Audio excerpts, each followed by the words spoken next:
Okay, good afternoon. Our greetings to you all. I know the sessions after lunch will be heavy, but the subject and the theme is important, and we are banking on our panelists to make it a lighter session. We'd like to welcome you to the third session of the Sports, Politics and Society Symposium, and we'd like to welcome our panelists. The title of this session is Sports, Governance and International Relations. We have 3 papers and 4 speakers. The first paper will be presented by Mr. Abdelkarim Amengay and Ammar Shamaileh. It will be titled Authoritarianism and Olympic Medals. Does regime personalization matter? Second paper will be by Ahmed, Qasem, Hussein, Sports and International Relations, How Positivist Theories Have Dealt with Sports. The third one by Nadim, Nassif, Measuring Countries' Capacities to Use Sport as an Instrument of Soft Power. Before that, let me give a brief introduction. They're all very well-known personalities, but maybe very briefly we can introduce them. Dr. Abdelkarim Amengay is Assistant Professor in International Relations and Political Science Program at the Doha Institute for Graduate Studies, and also the representation of youth. He has a number of papers. We have with them Dr. Ammar Shamaileh. He is an assistant professor and with us at the institute, and he focuses on political economy and others. We have also Dr. Ahmed Qasem Hussein, a researcher at the Arab Center for Research and Policy Studies, managing editor of the periodical journal Siyasat Arabiya. He holds a PhD degree from Florence University in Italy and has many papers to his credit. Finally, we have our colleague Dr. Nadim Nassif. He is an associate professor from the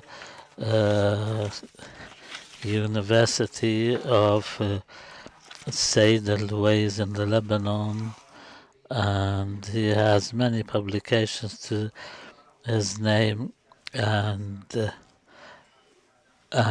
papers. I'll give each paper 20 minutes and leave the rest for questions and answers. We'll start with you, Dr. Abdelkarim.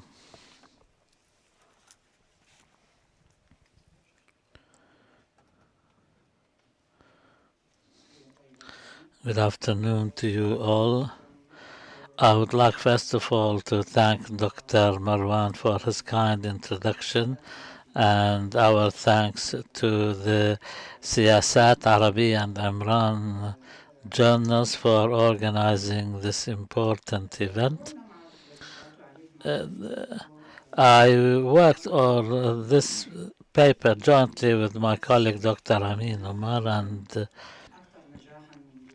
we tried to explore why are some countries which are more successful than others when it comes to the Olympic Games, especially when we come to authoritarian regimes which are more successful in getting more gold, silver and bronze medals than others. Since the first Olympics in 1896, the Summer Olympics were a reflection of politics which went beyond the non-political nature, and Baron Pierre de Coubertin, who founded it, wanted it to be an something which is purely of sports in nature to be a field for national competition, and therefore the counting of numbers of medals and the table of achieving more gold medals was like the feature of every Olympics, despite the protestation by the International Olympic Committee that this does not represent a method to compare between countries, because the International Olympic Committee still wants to promote the apolitical nature of the Olympics. In actual fact, and regardless of the slogans by the International Olympic Committee, we can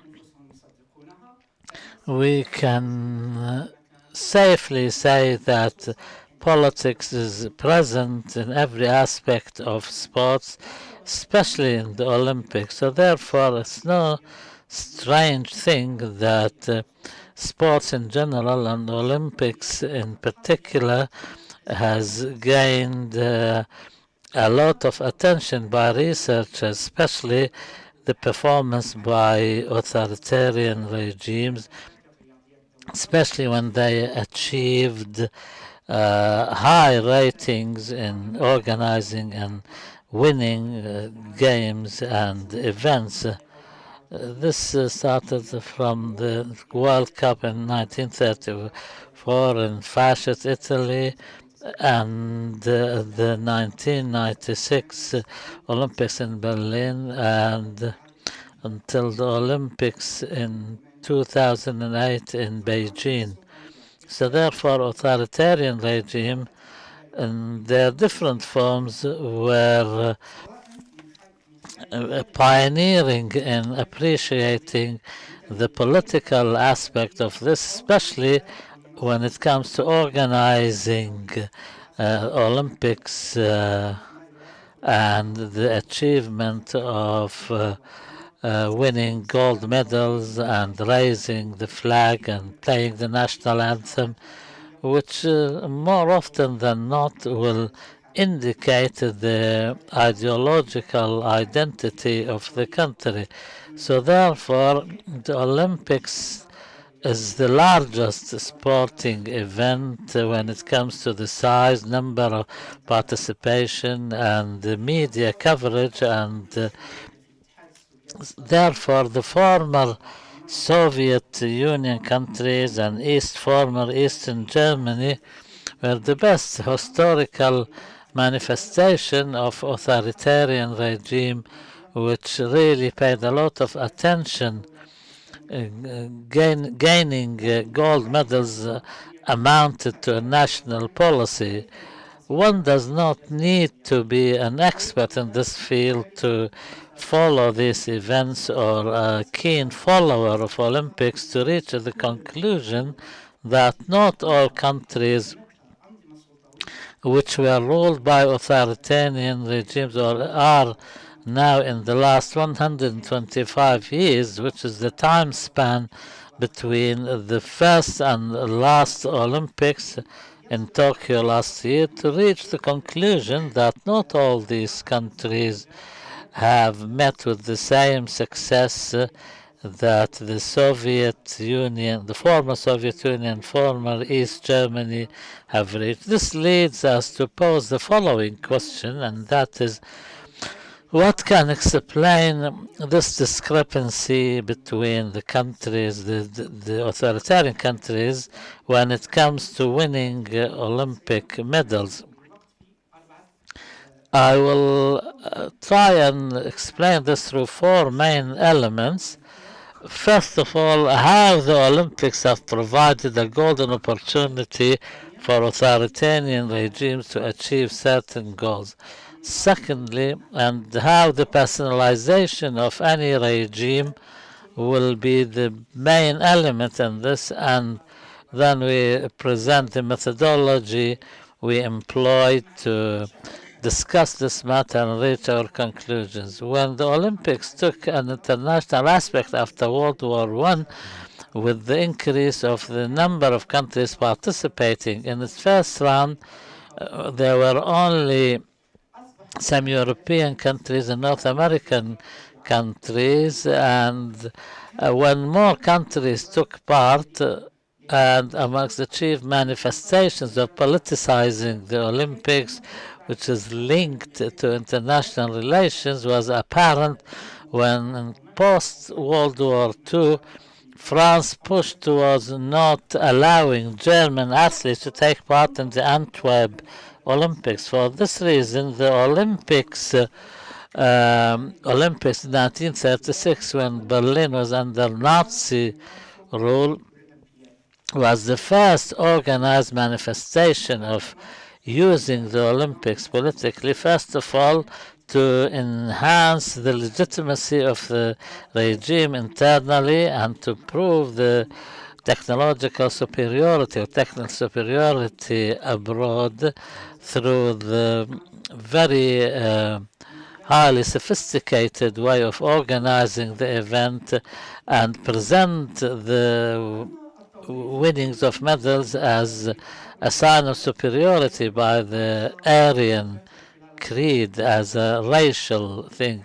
And after World War II and in the period of the Cold War, there was more manifestation of competition between the East and Western countries with the participation of the former Soviet Union in 1952, because prior to that, the Soviet Union boycotted the participation since the Bolshevik revolution because they considered that it was a manifestation of nationalist chauvinist approach manifested by the capitalist regime. After that, it became when they saw the success achieved by the Nazis, they considered that as a sign of proving their own superiority.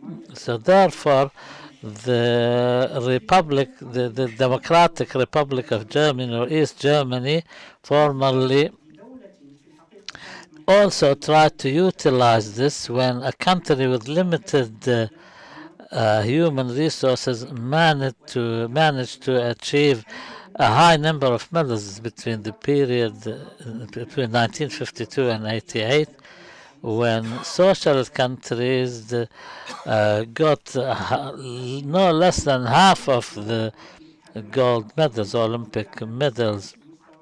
But not all authoritarian regimes achieved the same degree of success like the Soviet Union or Eastern Germany or the Chinese or the Romanians and the Bulgarians during the communist rule. Albania, which was formerly a communist country, until now have not achieved any medals, despite the classification of the gold, silver, or bronze. Although, for example, other countries close to the ideology of the Warsaw Pact, like Syria, for example, won first medal in 1984-86. Also, other countries like Argentina and others which were ruled by authoritarian regimes with varying degrees of fascist ideology. So therefore we can say, first of all, not all authoritarian regimes were at the same degree of success. Secondly, does not seem to be any linkage between the type of the ideology which is held or adopted or defended by the regime and if the hypothesis we try to promote here is that Olympic success is linked to the personalization of the regime. But before delving into that, the concept of personalization of the regime, we want to ask the question, How can we explain Olympic success? Researchers from different disciplines try to monitor the ability of countries to win Olympic medals. This has been a problem for researchers for a long time. Like, for example, in the medical field, from the point of view of physiology, biology, genealogy, uh, analyzing public policies, I also program evaluation. Each field came up with a number of elements, but we can summarize them in three major ones. Four at the macro level economically, or at the macro level, like the financial ability or the level of development. The higher the development in the country was, the higher, the more the chances of winning. Secondly, the higher or low number of the population, the higher the population, the more chances.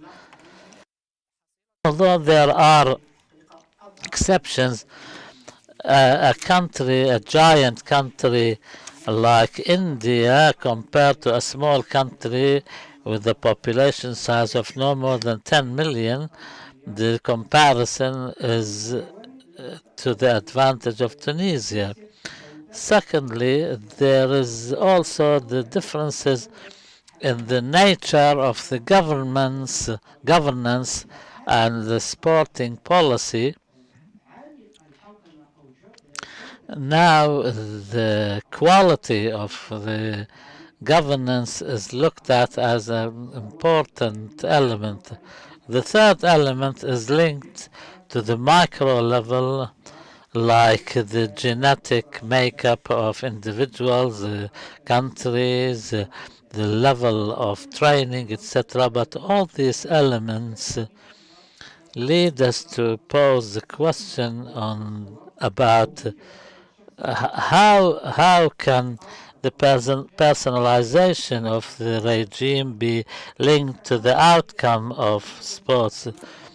Lately, Barbara Edis and others studied the authoritarian regimes, and they found that amongst the most important factors are represented by the personalization of the regimes, but this is linked to how these regimes rule and not the number of the personality regimes as a special kind of authoritarian regimes. In other words, we can look at personalization as a feature present with all authoritarian regimes, whether they're individualistic, military, dictatorial, whatever. And this means that this aspect can be different. For example, the level of personalization can differ in two similar regimes, like two military regimes. Barbara Giddens and her colleagues base their opinion on the fact that an authoritarian regime is that regime which comes to power in an undemocratic way with no democratic competition, or the regime interferes to not allow certain groups or parties of taking part. Giddens and her colleagues state a number of elements to determine the level of personalization.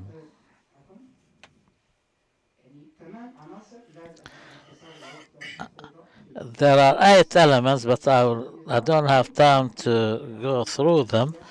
And we can say that so far as the outcome will be impacted because of 3 considerations. First, the rise in the level of personalization will give a central role to the ruler to determine the public policies, but in a highly complex world, it's difficult to find someone who determines not how, with a highly specialized degree to be an expert in all aspects of the country's or the government's intervention.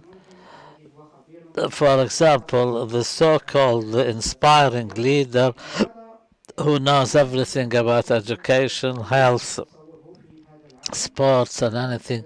This is a different thing which is not available only to infallible persons. Also, any intervention by the state in the fields of education, health, sports, and others, and the centrality of the role of the leader, the more that is evident, the more likely that planning for sports will be less efficient. Secondly, the rise of the level of personalization will mean that the inspiring leader will have more role in appointing people to conduct public policy, including the elitist sport. Of course, appointment to public public office can lack competency, efficiency, and the leader may not take these two aspects into consideration, but the probability that he will take into consideration the personal loyalty to him is the more logical basis for his choice, because protecting the regime is a main concern of such regimes. Thirdly, the higher level of personalization will mean more control of the oppressive apparatus of the country, like the army or the police or the security forces, will be important and will require more of the resources of the state, which are limited after all. So therefore, the higher the level of personalization, the more interest in the oppressive apparatus of the state at the expense of other forms of activity. I will not go into details or quantitatively how this hypothesis was tested. The outcomes we reached, and we can talk about it with my colleague Ammar. First of all, the outcomes. It's apparent that personalization of the regime as an independent variant impacts the number of medals in Olympics. The higher the personalization is with a standard deviation, this means a lower percentage of medals will be achieved, like 21%.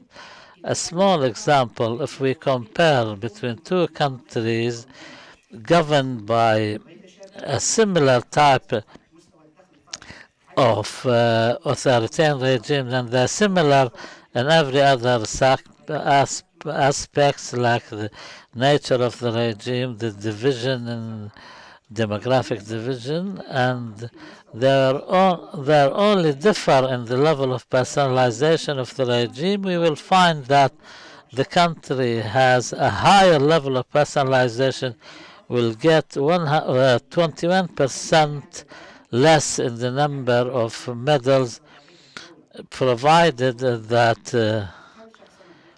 the country with lesser degree of personalization will be 50 medals, and with personalization will be less by 10 or so medals.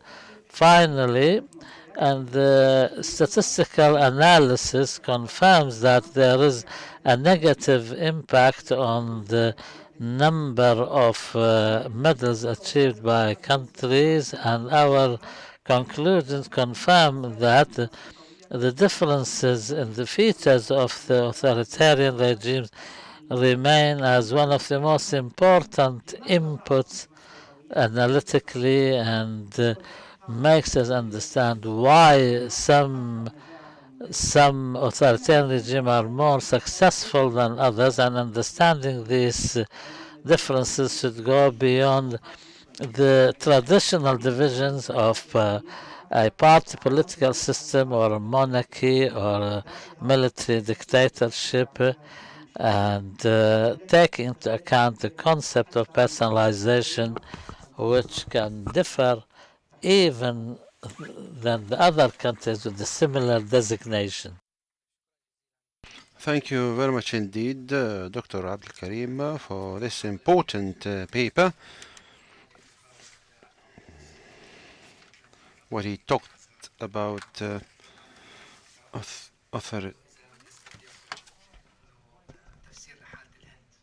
authoritarianism, and perhaps he talked about India and said that the sports-related achievements is meager. I'll move to the next speaker.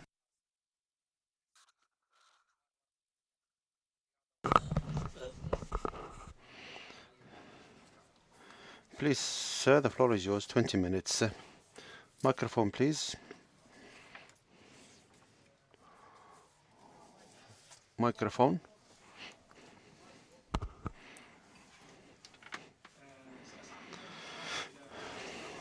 I'll be talking about the theoretical approaches that relate to positivism and represent a core pillar in this regard, especially when it comes to realistic Marxist and other issues. The sports related concept is broad, especially when it comes to the amateur related activities. Sports, in accordance with this study, as defined by Lincoln Ellison, is the institutionalization of the talent whilst practicing sports. So it is an institutional kind of activity that relates to certain complicated physical activities supported with internal and external factors. The study focuses on the high-level sports and professionalism, whereby professionals play sports in competitive tournaments, and they receive salaries in return. Indeed, the atmosphere of such sports-related activities is implicated by the policies of the state.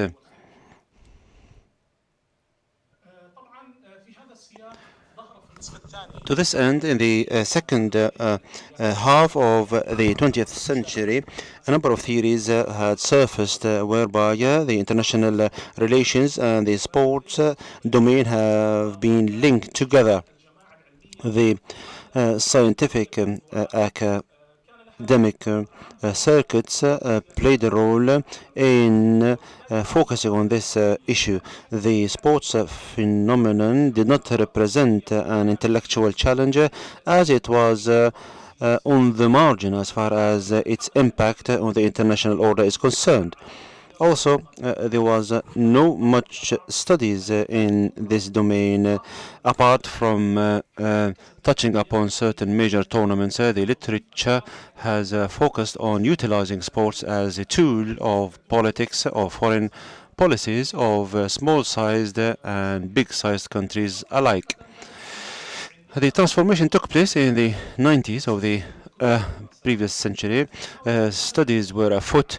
They have pinpointed the link, and they broadened the issue by way of analysis and analyzing rather the Marxist-related theories and the International Olympic Committee and the FIFA played a major role in this regard, and as well as the Marxist philosophy and the fascist philosophy and other literature focused on the role of sports in the struggle of the colored people in the United States of America, as well as the apartheid issue in South Africa and women by and large.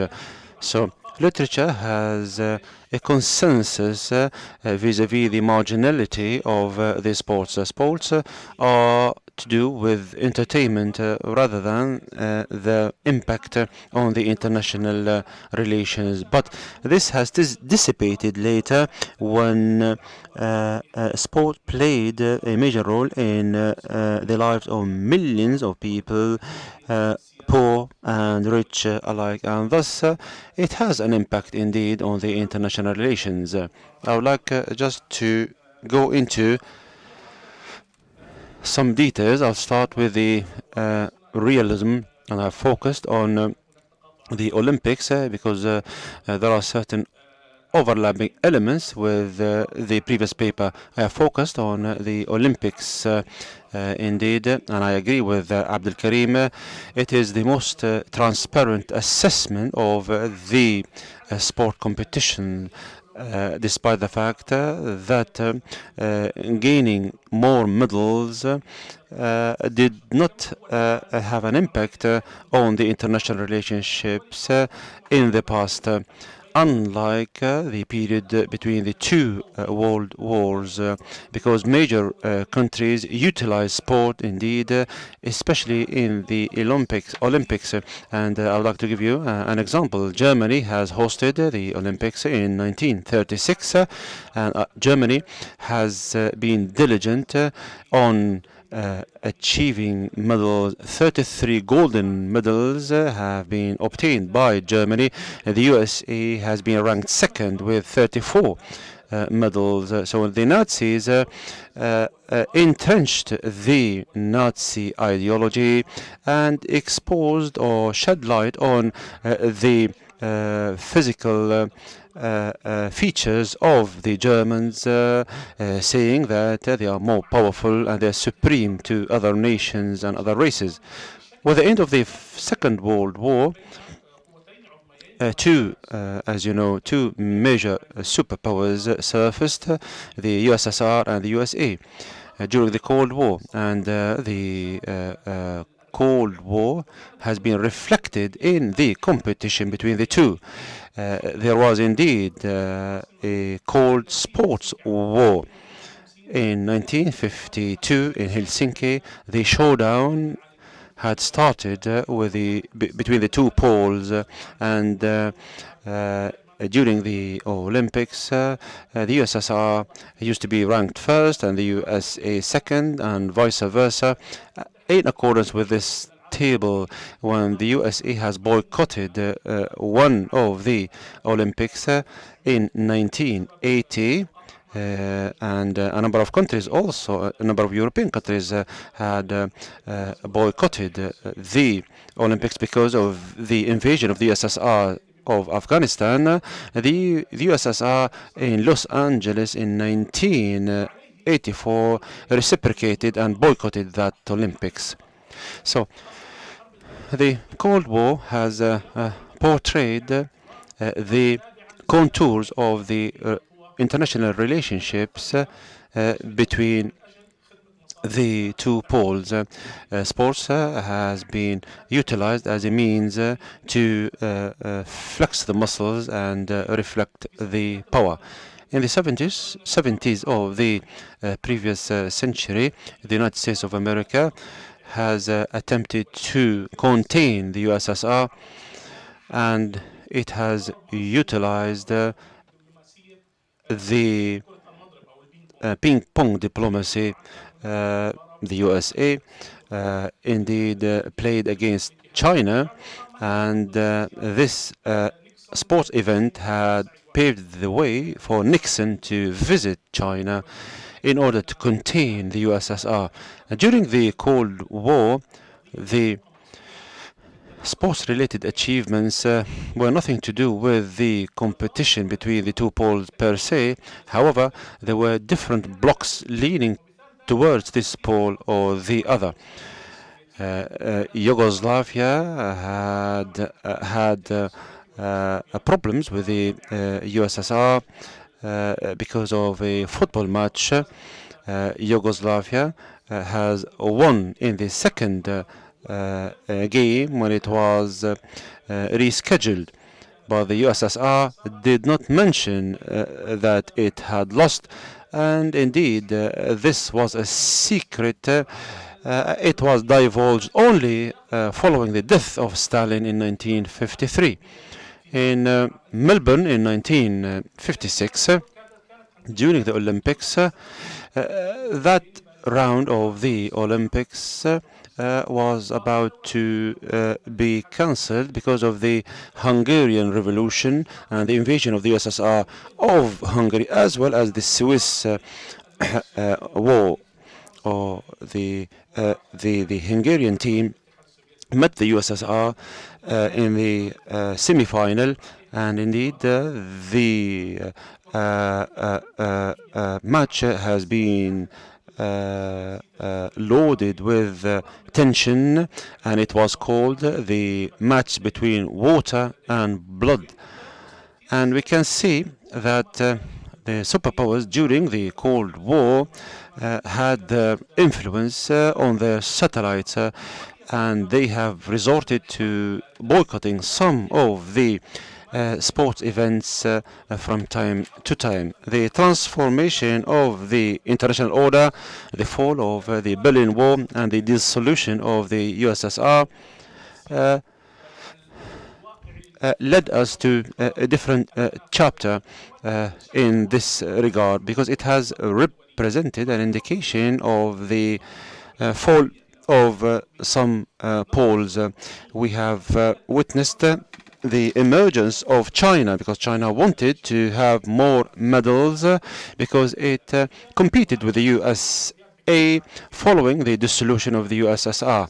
Indeed, in Beijing 2008, China was adamant on being victorious over the USA and gaining more medals than any other country. And indeed, China has been successful in being ranked first when it comes to obtaining gold medals, not the overall medals, but gold medals. So, when it comes to the realistic model, this realistic model has been criticized, and when it comes to the World Cup 2022 in Qatar, as you know, Qatar has been subject to fierce criticism. The United Arab Emirates in Abu Dhabi has been also criticized because it hosts the major tournaments of ping pong, tennis, and golf. And in addition to the marginalization of some blocks and consequently the liberal institutional model perhaps might provide us with certain elements in order to understand the link between sport and the international relationships. I'll move to the liberal perspective. As you know, in accordance with this model, certain institutions play a major role in arriving at certain outcomes to boost peace and security internationally. The FIFA, for example, and the International Olympic Committee had their own discourse in accordance with the liberal institutional order, as they talk about building a more peaceful societies in accordance with the standards of the FIFA and the committee and their values. Here, I would like to talk about bureaucracy, bureaucracy that relates to national committees, the different federations, and the athletes, the jurors, the coaches, the technicians, and so on and so forth. This is a bureaucracy that goes under the ambit of the International Olympic Committee, that is a non-profit organization, and that has a legal status. It can be considered as a legal personality or a legal person. The as you know, the anti-doping organization and also the arbitration tribunals do play a role in settling disputes that relate to the sport, because the sport-related tribunal has been established, and a number of other tribunals play a role in, and they have their own impact on the poor and the rich alike, as I said. And today, these organizations, in line with the context of sport governance, impose certain standards, and you do understand that the FIFA has its own provisions and procedures, and every single country ought to follow. The FIFA has a soft power. It cements values, the like of settling the conflicts in a peaceful manner and avoiding or combating xenophobia as well as racism and so on and so forth. So these kind of liberal values are surfacing, and here I would like to say that these organizations have the upper hand, and the states understood the importance of such organizations and the impact of this sport that is not a luxury as it used to be in the past, is not just an entertainment, but it is a tool in the toolbox of the soft power. There's also the bilateral dimension when certain countries mend the fences through the sports diplomacy, and this also relates to the liberal order, and the sports events represent a chance whereby leaders can meet and they can hobnob with each other and so on and so forth. The US President, Mr. Obama, has visited Cuba in 2016, and he utilized all the diplomatic tools, including the sports diplomacy, to reinstate the relationship between the two countries, and he visited Cuba and participated in a baseball, in watching a baseball game. And he talked about the sport in this manner. There's also the cricket between India and Pakistan, which played a positive role in opening the borders in the Kashmir area. Also, in 2010, the World Cup. In 2002, the World Cup has been organized, and as you know, this has led to certain positive impact. And by the way, in Qatar in 2022, the United States of America shall meet Iran, as you know, and this will lead to perhaps posing certain questions as far as the ability of sport to perhaps break the ice between the two countries. Sport is a soft power, and also it helps the hosting countries to attract people, to understand their culture, and to get closer to the touristic attractions and investments as well. FDIs can be cemented as well. Sports and international athletes can cultivate other people and can raise their awareness in accordance with institutional liberal model, because sportsmen and women are more liked in comparison with the politicians, because they are more kind of amicable. And as you know, following these superstars is very positive, and lay persons usually follow the sport athletes more than they follow the politicians. So there is a room to raise awareness amongst the peoples and boost the cooperation and perhaps settle certain conflicts through the diplomacy of sports. However, there is something missing here. The idealistic kind of propensity to interpret these major tournaments related positive elements is being exaggerated, because there are some negative elements as well, especially when it comes to corruption, human rights, the environment degradation, and the outbreaks of certain diseases, in addition to the corruption that has been rampant in the FIFA, and the commercialization perhaps of the sport itself. I'll just end with Marxism. As far as the Marxist theory is concerned, as you know, globalization has affected all aspects of our lives, including sport, and it is incumbent on us to deal with the capitalist kind of maneuvers to commercialize sport. There is the Formula One, the Olympics, and the football, and so on and so forth, that are subject to certain stringent procedures.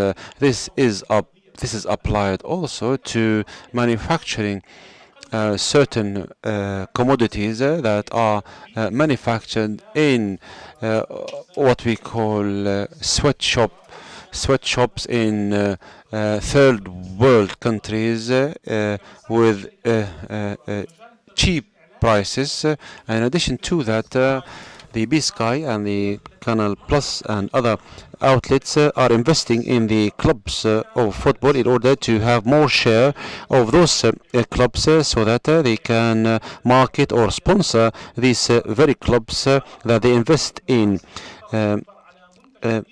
That means to hegemonize their commodities and monopolize the rights of broadcasting the matches so that the affluent or the well-to-do people can watch rather than the poor.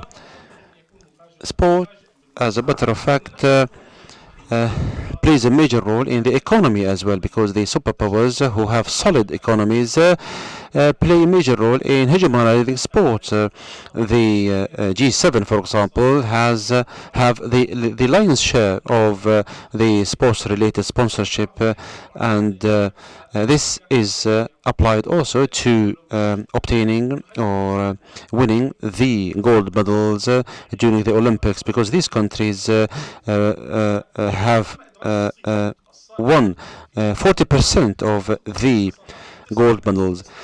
And if we add China, then the G9 perhaps will have the lion's share of the medals. In conclusion, the value of sport as far as capitalism is concerned is nothing to do with the margin per se, but it is to do with the propagation of the capitalist values and to commercialize sport and to manage the markets of the sports commodities. And this complementarity between the media and the companies and the different institutions is very manifest. In conclusion, globalization has played a role in emphasizing the role of sport because of the development or the progress of the sports institutions that have a lot of resources that might be bigger than the resources of the state itself. Thus, sport is competing, or these organizations are competing the states and the governments, locally and internationally and regionally, and despite that, the study of the relationship between sport and the international relationships is still following baby steps, and thus we need to have more research in this regard. Perhaps we as Arabs ought to participate as well. Thank you. Thank you, Dr. Ahmed. You have presented as the position of theories. Our final speaker is Dr. Nadim Nassif, and he will be presenting on the measuring of countries' Can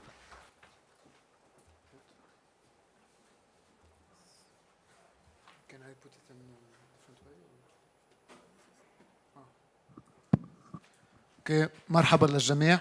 راح احكي بالانجليزي لانه البحث انعمل بالانجليزي، بس بعدين كل شيء اسئله انا بقدر جاوب وبقدر احاول بالعربي. Okay, so the paper I'm presenting today is a new index that will measure countries' capacities to use sport to develop their soft power. As you all know, in search for international recognition, sport proposes a much more accessible alternative to economic and military battle and can therefore be used as a political message by all the countries regardless of their size and strength. And this is Fiji, a very small island, very low GDP. They won the last 2 gold medals in the Rugby Sevens tournament of the Olympics. According to Hong, in South Korea, the budget for elite athletes is lower than 1% of the one consecrated to their army. So sport can therefore be a tool for a country's soft power, which, according to Nai, you all know, is the ability to shape the preference of others to get what you want without threats or payment. To date, there are 3 known soft power indexes. The first one is the Soft Power 30, established by Facebook and the Center on Public Diplomacy of the University of South California. The second one, the Soft Power Index, formerly established by Ernst & Young and then developed by NTU of Singapore. And the third one, the Global Soft Power Index, established by the international brand valuation and strategy consultancy company Brand Finance. So the Soft Power 30 has a methodology based on 65% of objective and 35% subjective statistics. Objective statistics measure culture, digital, education, enterprise, engagement, and government. Subjectives are based on questionnaire distributed in 25 countries, measuring global culture, luxury goods, technology products, cuisine, livability, friendliness, and foreign policy. Sport, through the Olympic medal table that you talked about now, and the FIFA ranking, was considered in the culture category along with the total number of tourist arrivals, average spend per tourist, number of films appearing in major film festivals, number of foreign correspondents in the country, number of UNESCO World Heritage Sites, annual museum attendance of global top 100, size of music market, number of top 10 albums in foreign countries, quality of national air carrier, and Michelin starred restaurant. But the Soft Power 30 was discontinued in 2019. It does not exist anymore. Soft Power Index that was made by Nanyang Technological University. It has 4 variables, not weighted, used to calculate this ranking: image and branding, attraction and influence, diplomacy and outreach, and integrity and value system. Sport, through the Olympic medal table, is part of the image and branding category, along with other indicators such as the Times 100 most influential people, export of audiovisual services, most admired companies, Michelin-starred restaurants, and university ranking. The Soft Power Index existed only for 1 edition, 2019. So I will talk now about the third one, which is still continued. This index was established in 2020. It is the only soft power ranking that was not discontinued. 2 surveys are made to calculate this index. The first one for general public, covering over 75,000 people of 102 countries, and this survey represents 90% of the weight of the surveys. Another survey is made to a specialist audience from 47 countries, representing categories considered related to soft power. So they do interviews for business leaders, market analysts, politicians, academics, think tanks, NGO, and journalists. And this part of the survey weighed 10%. These surveys include the following items: awareness and familiarity, overall influence, overall reputation, and performance in the 7 core pillars of soft power: business and trade, governance, international relations, culture and heritage, media and communication, education and science, and people and values. And the fifth items is the performance of countries in tackling the COVID-19 pandemic. Sport is also part of this index. Through a category entitled Leaders in Sport, it's basically how countries are perceived as being successful in sport, is part of the culture and heritage pillar, along with other indicators such as tourism, food, fine arts, literature, music, film, gaming, and fashion. So sport has an incidence on the Soft Power 30, Soft Power Index, and the Global Soft Power Index.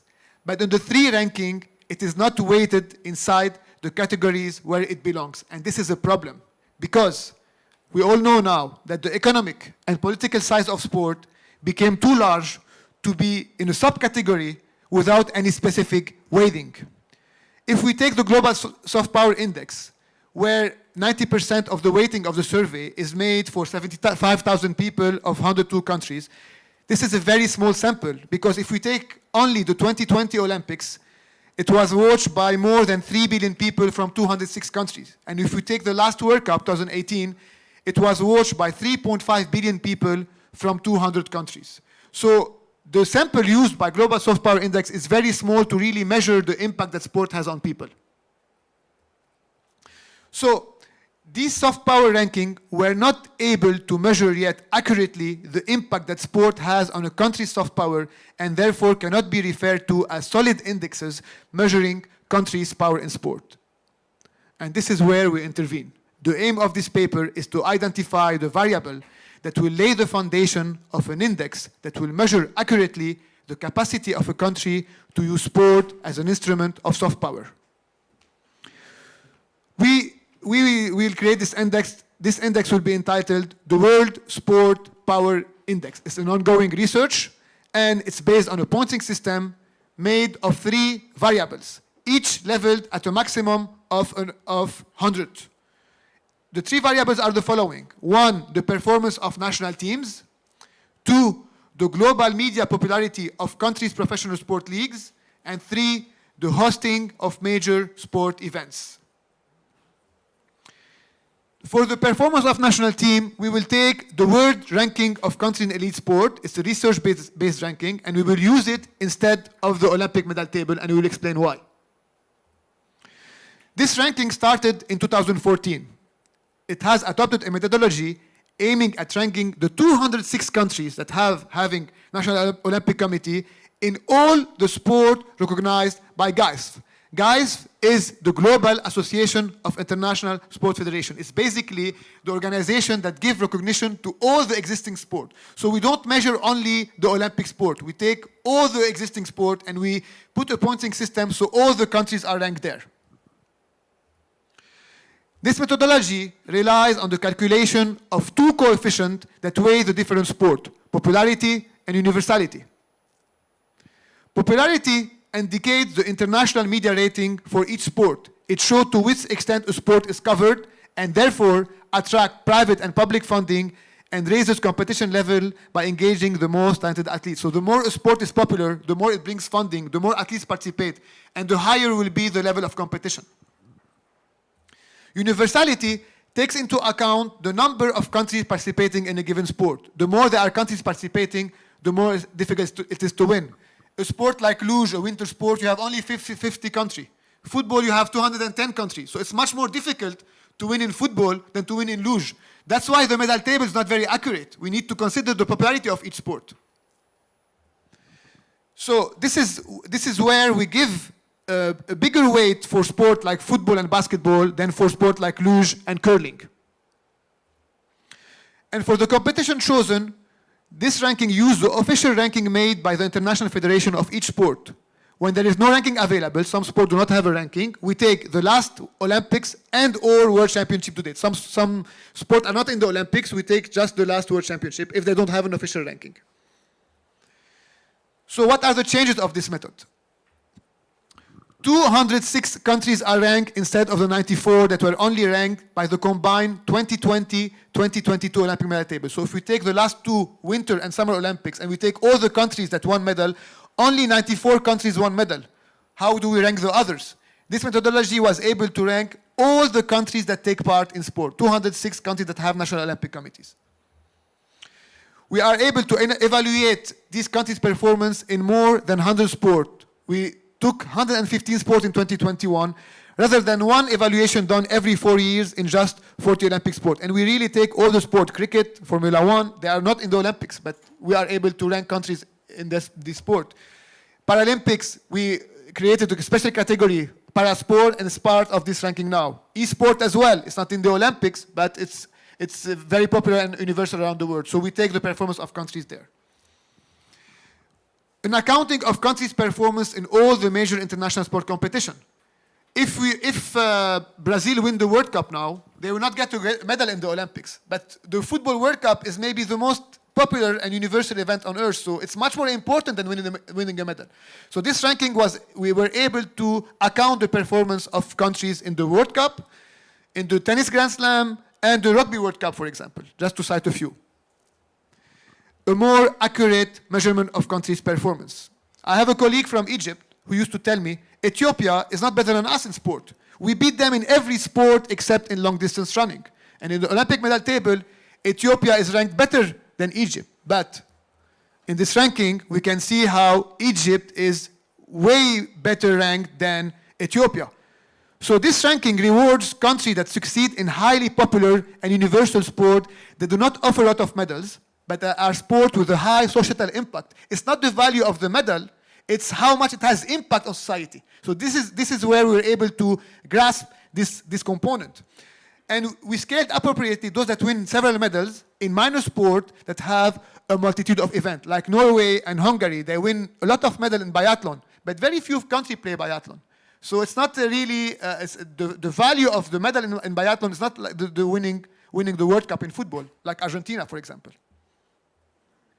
So if you want to know more about this ranking, it's now part of the Olympic World Library. It is scientific research, there's a website, Facebook page, Instagram page, and LinkedIn page. So how will this first variable count for the WSPI, the World Sport Power Index? So let's say in 2021, USA came first with 1,600,000 points. The USA will have 100 points, and all other countries will get points according to the rule of three. For example, Great Britain, they got 900,000 points. They will obtain 900,000 times 100, divide by 1.6 million. They will have 57 points for this first variable. Now the second variable is the global media popularity of countries' professional sport leagues. All those who watch sport around the world, of course they watch the Olympics, they watch the World Cup, but they watch a lot the Premier League, the NBA, La Liga, Bundesliga. So these leagues, they show the power of a country in sport because many people are watching them. So when you want to follow English sport, of course you follow English national team when they will come to the World Cup. But most of the fans, year-long, they will watch the Premier League. They will watch Manchester United, Chelsea, Arsenal. So this component must be considered if you want to consider soft power. So we will take two sub-variables from this variable. The first one is the revenues of every professional sport leagues. And the second sub-variable is the number of countries where the professional sport leagues are mainstream. So for the first sub-variable, we will give 1 point for every billion US dollar. Because a league that has $100 million will only give 0.1, we will only consider the professional leagues that have revenues equal or superior to $50 million.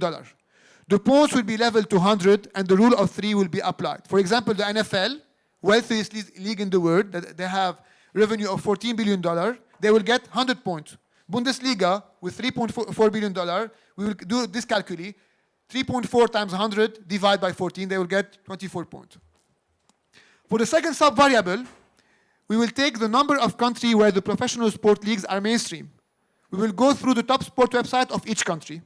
If, for example, the English Premier League is featured in 150 countries and watched in the highest number of different countries, it will get 100 points, and all the other league will get points according to the rule of three. For example, Bundesliga watched in 90 countries. They will have 90 times 100 divided by 150, so 60 points. The final points obtained by the professional sport leagues will be the average of the first and second sub-variable. For example, Bundesliga got 24 points from the first sub-variable and 60 from the second. They will get 42 points. The points obtained from all the leagues of the same country will be added. The country that will have the highest sum will get 100 points, and all others will get points according to the rule of 3. Finally, the third variable. And the doctor here talk about those who are studying sport and politics are not considering organization of major sport event. How it was difficult for Qatar to do the bid and to win the organization of the World Cup. This component must be considered if we want to calculate countries' sport power, hence countries' ability to use sport to develop their soft power. So we will take an index entitled the Ranking of Sport Cities, which was created by the Global Communication Agency, BCW. This index focuses primarily on the views of international federation and sport media agents in the capacity that cities have in the hosting of major sport events, combined with an analysis of the association between sport and city in the digital place. How do they do it? 25% is survey of international federation, 25% of media agent, and 50% of digital landscape. We will not consider the digital landscape. Why? Because it was already used to calculate the visibility of professional leagues. So we'll just take the survey of international federation and the media survey. The points obtained from all the cities of the same country will be added. The country that will have the highest sum will get 100 points, and all other will get points according to the rule of 3. So the final score will be the average of the points of each country in WRCS, so national teams, point of each country drawn from the global media exposure of the professional sport leagues, and points of each country drawn from the ranking of sport cities. So to conclude, although its importance must have shaped the history of civilization since the antiquity, soft power is a relatively new scientific concept which measurement tools have yet to be developed. With its exponential growth in the 20th and 21st century, sport has undoubtedly become a solid instrument for soft power, in which success must be accurately evaluated for the betterment of elite sport policies leading to international success. With a precise measurement of sport power, we can open the door for future research related to the assessment of other components of soft power, like education, art, tourism, and then lead to more accurate and holistic soft power rankings, which at their turn will give to sport a proper weighting in governmental policies targeting international diplomacy. I'm open for any feedback, questions, suggestions. Thank you very much.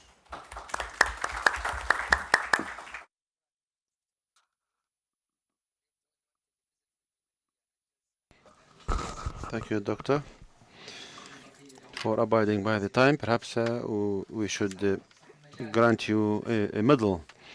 We'll open the floor for the receiving of questions.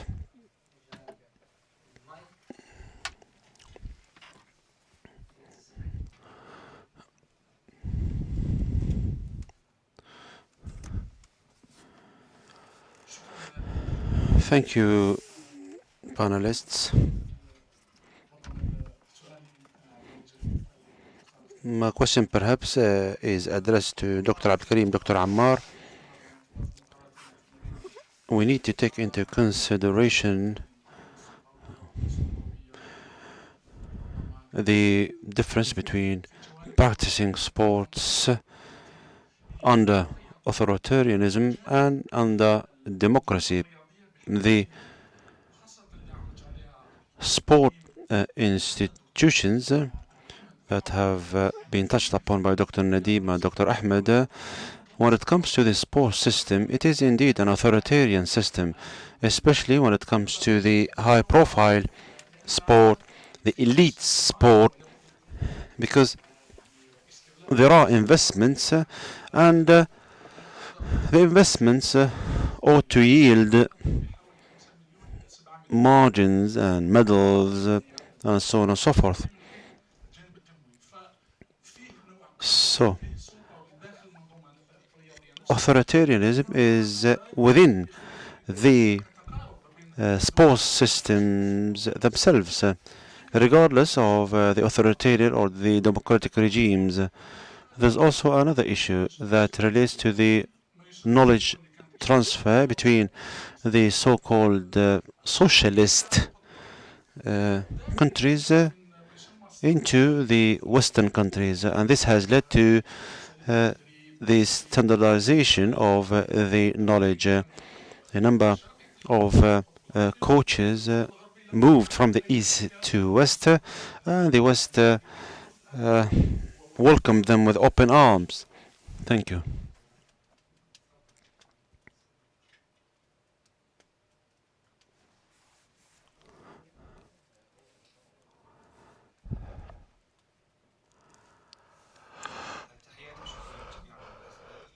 Hello and thank you all.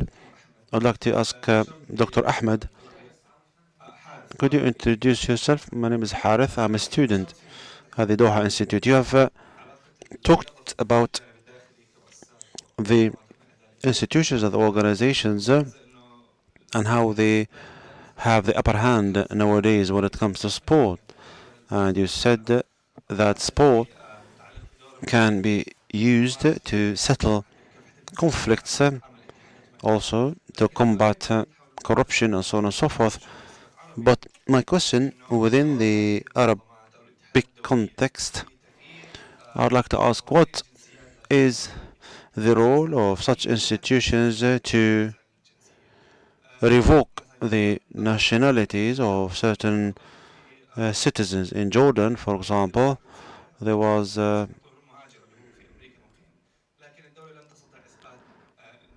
player, basketball player,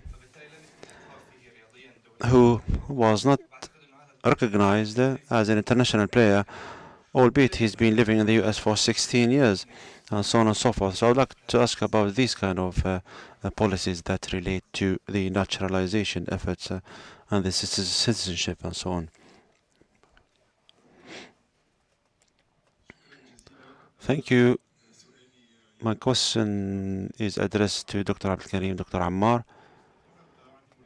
I have two observations. The Olympic medal has perhaps an international dimension. However, the paper has dealt with the national kind of issues at the national level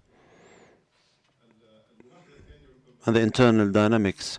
The other observation is as follows. Is there a coherence when it comes to the personalization of the regime? And I'd like to talk about Tunisia. There is a civil society that is vibrant,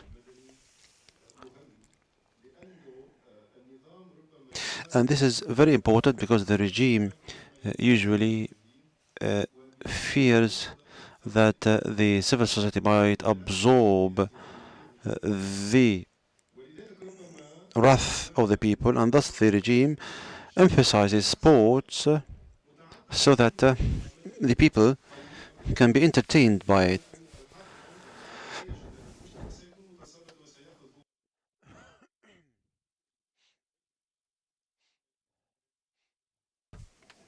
So, if the civil society is strong, perhaps the personalization will be lesser. Thank you, Mr. Jama.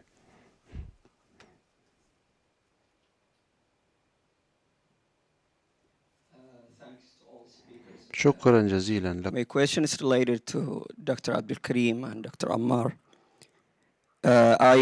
Most of my questions are related to methodologies, but I want to start this observation that the link between the personalization of the regime and winning medals didn't feel like intuitive to me in the first place until you said it. And I think that is because generally we don't see the sports as public goods in general. And the second thing is the fact that the regime could be consolidated doesn't necessitate that they don't want to win medals, because the symbolic dimension of sports maybe are more important than if we see it as like public good service. So I would like you first to address those.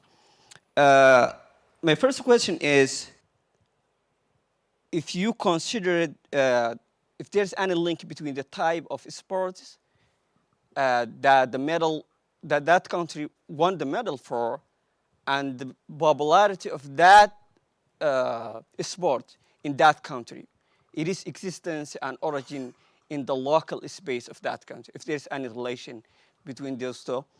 And the other thing is, if there's any connection between the history of winning medals generally and the chances that that country keeps winning. And what I'm going to here is that maybe it's not related to the personalization of autocracy at all.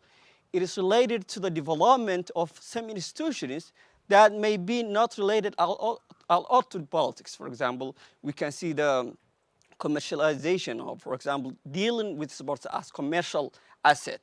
So that's not related to, maybe not related to how aggressive or personalist the regime is. The other thing is related to, for example, maybe the background of using sports as a survival strategy may make me feel that you're using selectory theory, maybe. But did you consider that the type of network of those electorates, if they're related to, for example, I am the personalist autocrat, but all the people who are around me are sports people. So I give them the goods, I give them the money to, and if the people who are around me are military people, I will give them more money. So if there are any difference in that area. Finally, and this may be related to liberal institutionalism, maybe those people who win more medals are part of institutions, democratic institutions. They have access. They are part of more broad institutional or liberal, for example, institutions. So those who are outside of that network, maybe they are less likely to win medals. Thank you so much. شكرا جامعة دكتور مولدي تفضل. قدر أولئك.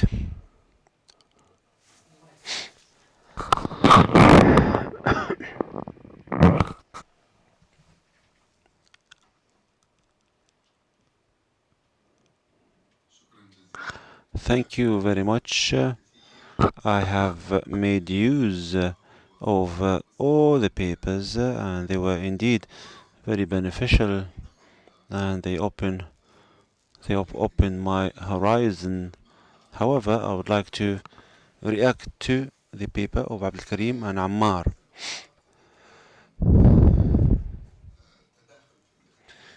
Due to the overlap in the specialities.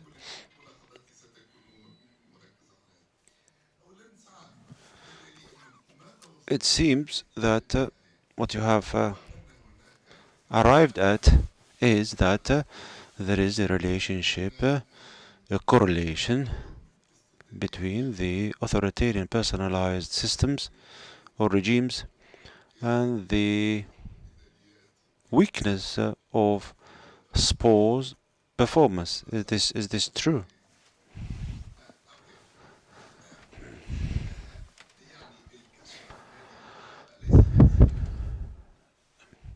So exposing this correlation doesn't mean its interpretation. That's what I'm looking for. I'm looking for such interpretation. So if you say that there is a personalized authoritarian regime and thus there is a lack of sport performance because of the lack of winning medals internationally, but what is the cause? I don't understand the cause. Perhaps I can agree or disagree with this correlation, but I don't understand the reason. Second,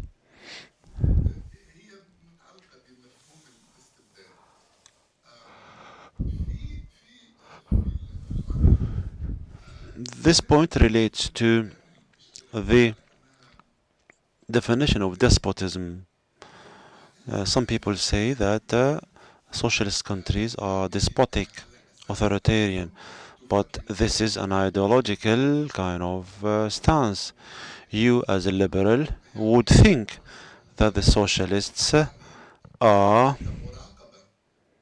authoritarian. But have you followed any methodology that you have resorted to in order to arrive at such outcome?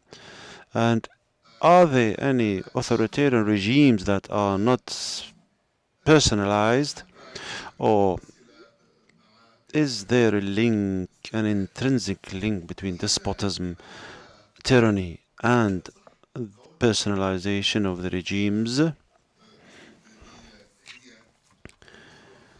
If we say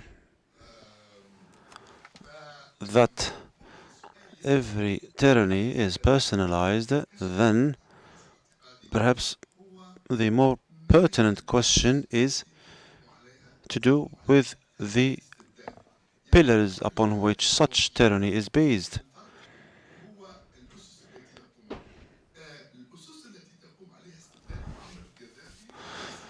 Muammar Gaddafi's despotism is based on certain pillars that are different than the pillars of the despotism of Hitler, for example.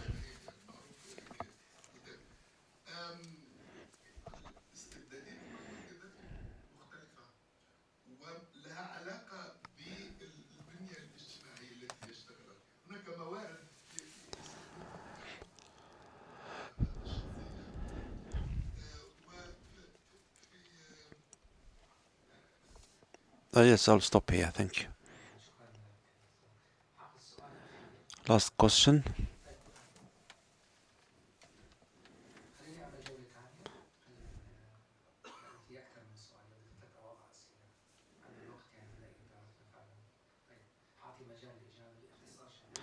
Could you answer, please, just briefly?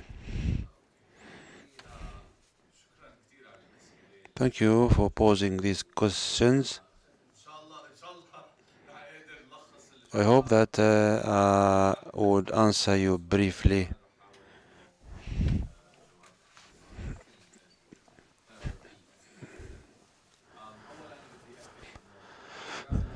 I would like to say that our study doesn't deal with the comparison between authoritarian regimes and democratic regimes.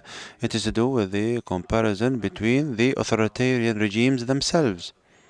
So we haven't touched upon democratic regimes. We have looked at the difference between the authoritarian, despotic, tyrannic regimes. But despotism's definition is kind of loose, and Karis in 2018 had a book about this issue, and the definition is as follows: any government that takes the helm of power in an undemocratic fashion is considered tyrannical or authoritarian, or if it abolishes institutions that help in the voting for the representatives. So the definition is broad. As far as the model, it's a bed count model, and it's quasi model whereby we look at the differences that I've said and the level of the personalization.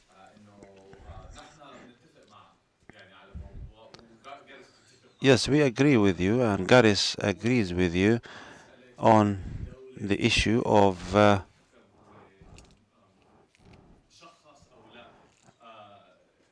personalization of a certain regime or not. But we are talking about the level of personalization.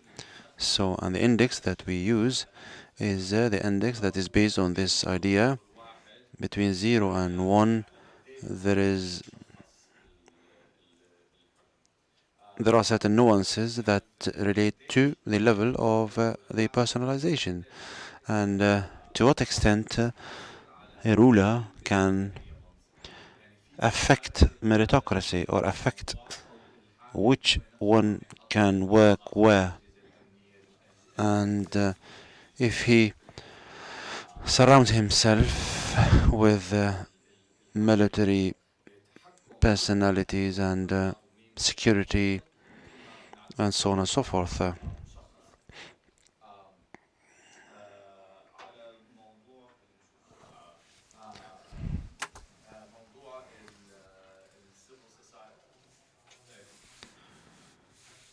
Excuse me,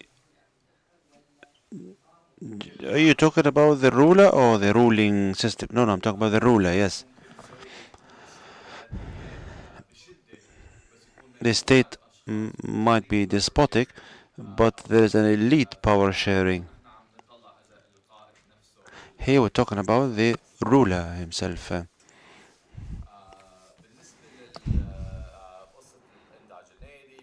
As for the indigeneity and the internal factors, yes, definitely. We're not talking about this as being causally identified, but this doesn't mean that there is a room for the civil society to have its impact. We are taking into consideration the difference between countries on the base level civil societies and their history, and utilizing this model indirectly.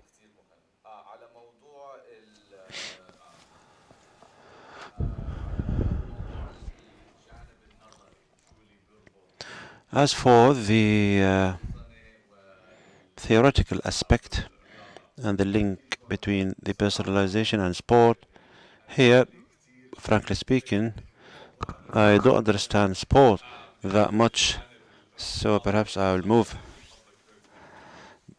to talk about the public goods and the personalization. Perhaps Abdelkarim can answer the sport aspect. As far as personalization is concerned, when the regime is personalized, then the regime doesn't take heed of consensus. If I, as a ruler, continue to rule without having public goods provisions, then I will not be subject to pressures if I control the security apparatus and the military and other institutions. If we resort to selectivist theory, there is a small part of the regime that might be given private goods, and there is no need to provide public goods. So, in this way, I'll have less pressure imposed on me.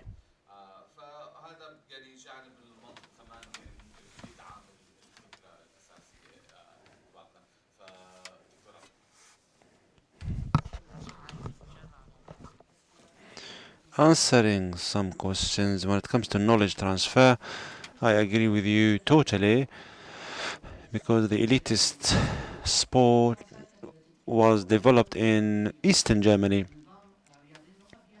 and some studies talk about Canada, which has been developed on the model of Eastern Germany.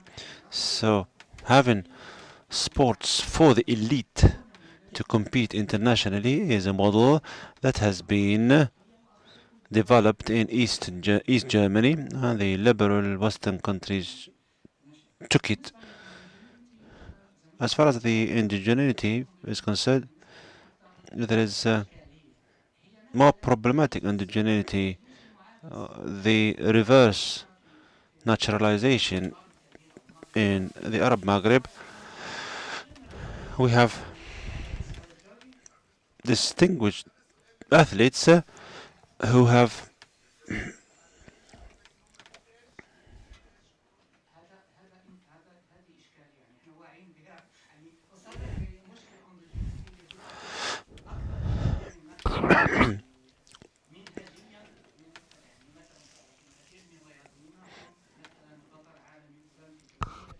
as you know, a towering personality in swimming. Mallouli, the Olympic champion, has been trained in the USA.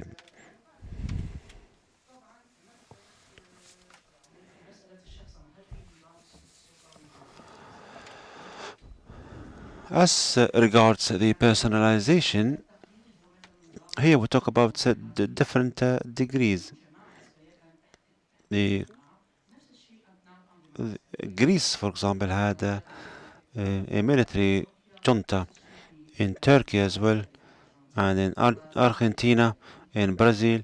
So the centrism of the ruler can differ from one country to another. Microphone, please.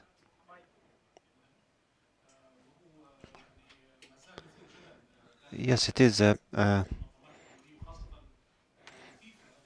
important question, especially when it comes to FIFA, because the new talents from Latin America and Africa are facing pressures as far as representing their own countries or the countries of migration. There is a dilemma here, and I think that there is also some blackmail efforts imposed on them. The FIFA in 2019 had a meeting and some amendments were made, especially as far as the nationality is concerned.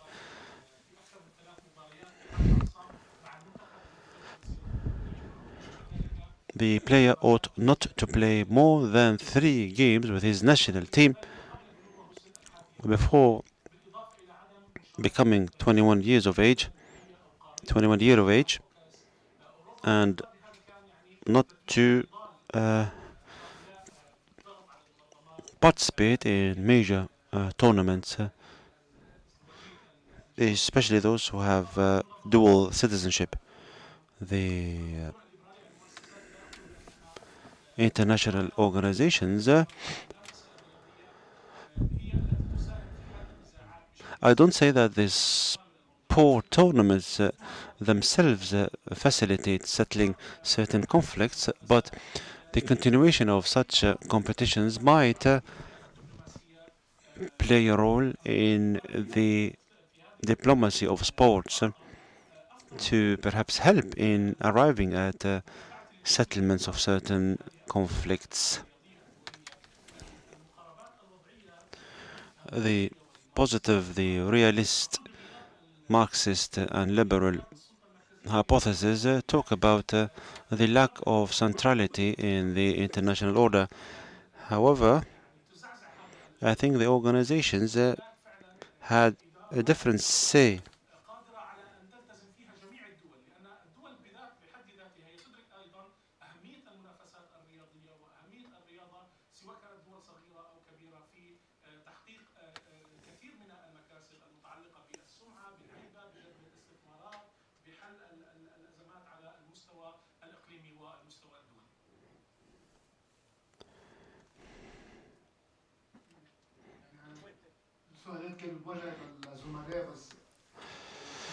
Yes, there's one important issue